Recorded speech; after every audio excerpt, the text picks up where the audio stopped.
the 3 A's that my coach referenced starts with number 1 is attitude. And I think this is really an interesting place to start. The attitude portion is I am broke. Like, here's the attitude I try to take on, and what my coaching group takes on is I am broken. I hate it.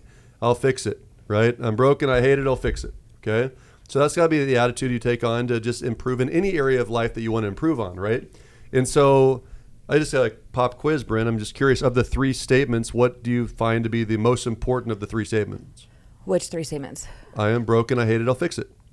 Oh, most important? Which part of the 3? Probably I am broken. Wrong. So let me say why. I'll fix it. Let me just explain why, though.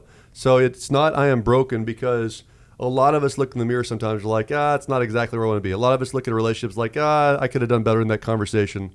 So I am broken is an important piece, but is not the most important piece of the 3. So what's your second choice? I'll fix it. I'll fix it. Wrong. Here's why. This is why this is important, guys. Everyone does. A lot of people do goals. A lot of people do New Year's resolutions. I'll do better. I'll fix it. I will date you better. I'll do better in business. Like, I'll fix it is a common statement. The most important piece, in my opinion, is the I hate it, because you have to hate it enough to do something about it. Otherwise, you'll just tolerate the average bullshit that you're going through, the average results or whatever. You have to hate it so much. Like, think about, so this will hit close to home because I know that your son has diabetes, right? Mm-hmm. So remove junior diabetes from the equation, but this is just something we hear about a lot. Somebody overeats and overeats and overeats, and their doctor says, hey, dude, you should really stop that. And they keep on overeating, and they get type 2 diabetes. And they're like, dude, if you keep this shit up, you're going to kill yourself. And then all of a sudden they get type 1, and they go into a coma. Yeah. And the doctor says, dude, this is the reason, like all these years I've been saying, you got to listen to me. And suddenly, maybe they decide to make a change, right? But as an example, it's got to be a level of pain, and hopefully it doesn't go that far of pain for somebody to fix it. You know, you think about, what's that book? Men are from Mars, Women are from Venus, right? Yes. They talk about how, a piece of that book talks about how when a husband and wife get into an ugly fight, and it's like close to the end, there's a point where all of a sudden the wife brings up the D word to the guy, and the guy's like all of a sudden really to work on shit, right? But the guy brings up, if the woman's already made the choice, it's like too late, right? Right. On the flip side, the guy's willing to work on it. So whether or not somebody's willing to take care of that pain early enough is really the question mark if you get the results, but you got to hate it. So business-wise, you got to think in terms of, are you where you want to be? Are you getting the results you want to get? Are you doing the hours you want to get your results done in? And do you hate it enough to do it a little bit better? Yes or no, right? So let's assume that I'm right, that the attitude is, I'm broken, I hate it, I'll fix it, okay? So then the second step then is, what's the action? Well, what the action is like whatever you're doing, assume 25 to 100% more, right? So I can equate that to business, right? So I know in our business, if I make a certain number of calls, we typically get a certain number of leads, which generates a certain number of transactions. If I have a certain number of referring partners, we get a certain number of leads, which gets a certain number of transactions. And certainly, we're recording this here in the late spring, early summer of 2022, and market is changing rapidly in real estate. Right. And so, the reality is that we have to have 25 to 100% more effort as far as more conversations, more relationships. It's just the truth, right? So you can equate that to, I walk 3 days a week. Well, if you don't get the results you want, well, are you walking 30 minutes or an hour, right? Like, just do 25 or 100% more, but something's got to be a little bit, the action's got to be increased, right? And then the third piece is what's the ambition? Because this is the last key of the 3 A's.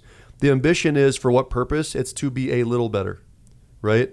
It's not about getting, if you're starting to save and, you're finally budgeting. I try to explain to everyone, you're not going to become a millionaire tomorrow because you started budgeting today. Correct. You're not going to, get rid of $100,000 of debt because you started paying off debt these last 3 months. It's getting a little bit better every month, and that compounded over years is what gets you the results that you really want. But you got to get addicted to a little bit better, right? No different than, like the number one way to lose weight is just get on the scale every day. Right. Right? It can be 0.1 better. But absolutely, it's the right direction. In fact, I think what the most maddening thing about weight loss is body fat percentage. Yeah.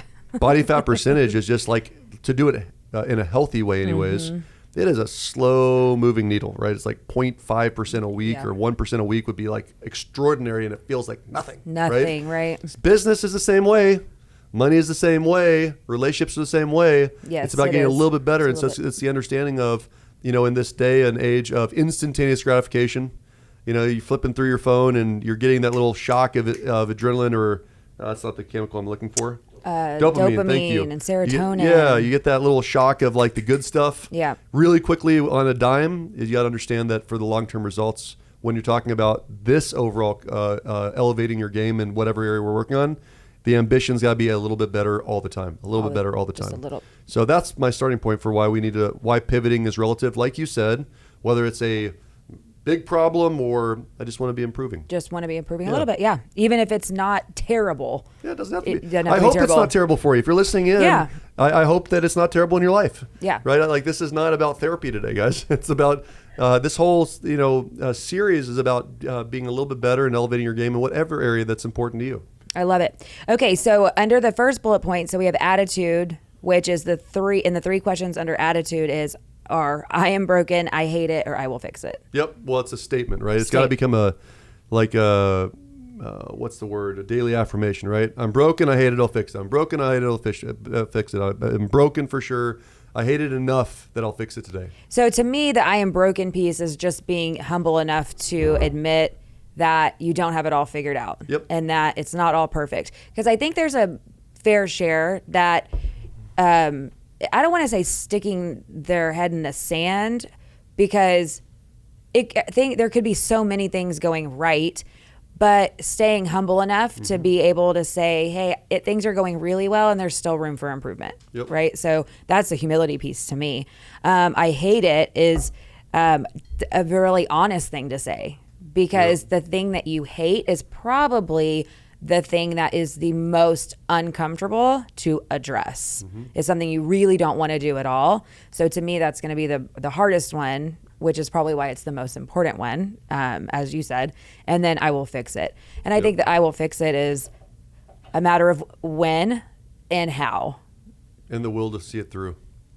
And the how to me is a lot of times, how can I do one more thing? How can I add anything else to my day, my schedule, my calendar? And so when I said the 25% to 100% more, you're probably like, oh God, this is exhausting. Right. And so to me, that takes another direction. That goes to, if that's the way you feel about having to do anything else, then the first place to start is to go and look at your calendar and really do some prioritizing and removing of things that just have to change. Because this is causing, like this overfill of the calendar is causing bad habits in other areas.